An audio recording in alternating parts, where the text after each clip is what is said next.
Hello, everyone. You've tuned into Business Today, and I'm Aakanksha. Today, we have with us a very special guest, Peter John Jensch. He's the creator of the documentary Lost India, which explores archaeological evidence to conclusively prove if the Mahabharata took place or not. Thank you for joining us, Peter. Thank you so much for having me. So, let's just dive into the questions. So, before we start anything else, could you answer the most pressing question? What does your research find out? Did the Mahabharata take place or not? Without giving a ton of our plot line away and stuff, we found a lot of evidence that it did in fact happen. And one of the most interesting things for me was it appears to have correlated with sort of the late Harappan period, which it's a period of ancient history that not a lot of people know a ton about because the language is undeciphered.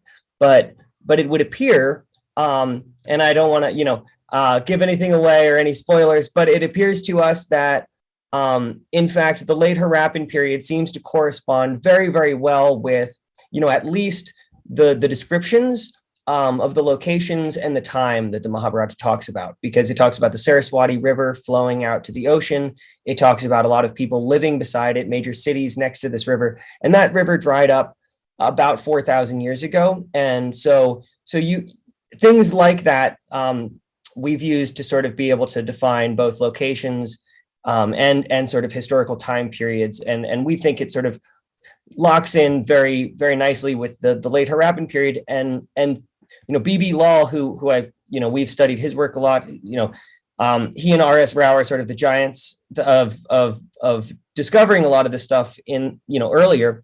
And, he corresponded this painted grayware material with a later date of 900 BC, but there's excavations happening in Hastinapur right now that I think will sort of change a lot of that up. So it's very interesting. But yeah, we do think that there is a very high probability that the Mahabharata did in fact take place, at least the basic elements. I don't want to get into the sort of spiritual stuff or anything like that, but the basic elements, it does appear that the elements of the story and the time period are accurate.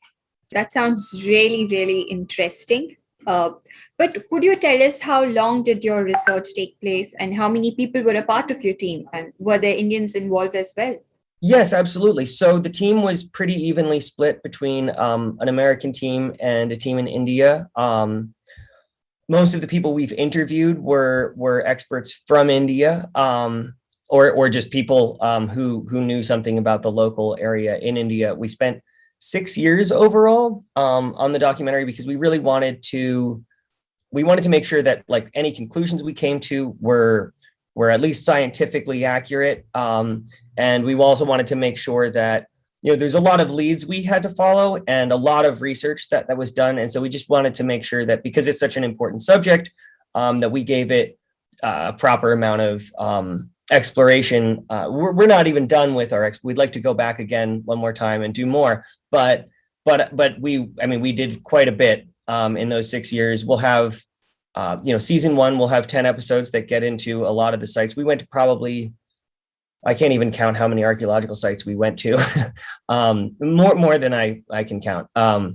So it was about 6 years, and we traveled all over India, through, Rajasthan, Himachal Pradesh, Uttar Pradesh, Gujarat, places from sort of Dwarka, which is more well-known, or Hastinapur, to like less known sites, like Kalibangan, which is right on the ancient Saraswati River. There's a lot of correlation that says that may be, one of a handful of cities from the text. So that's really interesting. And, even places like Pushkar that are sort of popular tourist destinations, but people don't know that it actually features multiple times in the Mahabharata, and the descriptions are consistent. So that's the thing that I find most interesting, is that consistency of descriptions. Okay, that sounds really wonderful. Could you tell us more about your team and their background? Yeah, absolutely. So in terms of the American team, it was mostly consisted of myself, a friend of mine, Owen Burns, who is the director of photography, somebody named Yasmin, who came to be our associate producer. And then the Indian team, we had Abhimanyu Kukreja. He's made a rockumentary that was fairly well received in India. It's a documentary about Indian rock. And then Harshita Sohal was our co-host and did a lot of explorations with us. She's been in a few films. And then Harish Kumar was our amazing taxi driver who became such a great character in our show because we kept him coming back because he's just a great guy. But yeah, it's a small crew overall in terms of like the core team. And we interviewed people like Sanjeev Sanyal and several other people. That sounds really lovely. Could you tell us a bit about how another exciting thing about your documentary is that this is probably the first show that has been uploaded on the blockchain network. You're trying to create a subscription service like Netflix, but in Web3, wherein, I think the subscriptions are given to people in the form of NFTs. Could you tell our audience a little bit more about that? Yeah, I'd be happy to. So yeah, we are, at least to my knowledge, and I've done a lot of research, we are definitely the first TV show on blockchain, which is really cool. And the value of that really for us is, beyond being able to have it associated with an NFT, which is our release, and be able to utilize this technology as a really new cool means of sort of making a streaming platform. What I love about the technology is it guarantees the storage of our data for 200 years. So like picture a DVD that's just not ever going to scratch for 200 years and you'll always have access to that. And that's a really interesting aspect. We use this blockchain called Arweave, which is not very well known, but it should be because I think it's going to really revolutionize data storage and really storage of websites and things.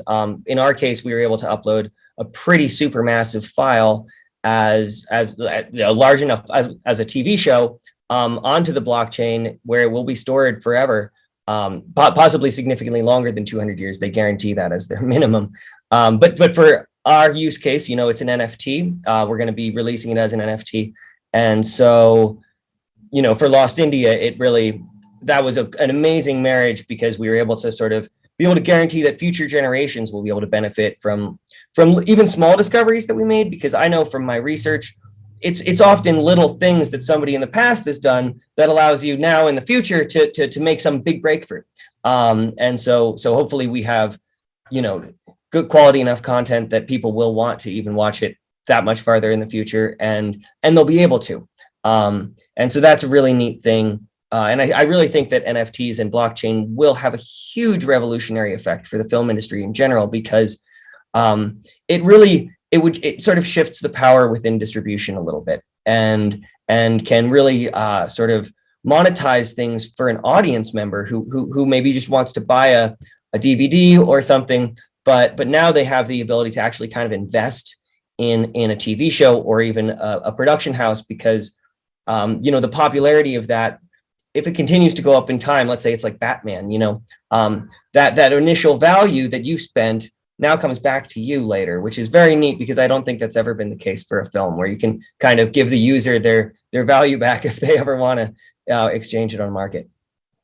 Okay, so this could be like unminted Batman comics, which people, collectibles of sorts. Right. Okay. Yeah.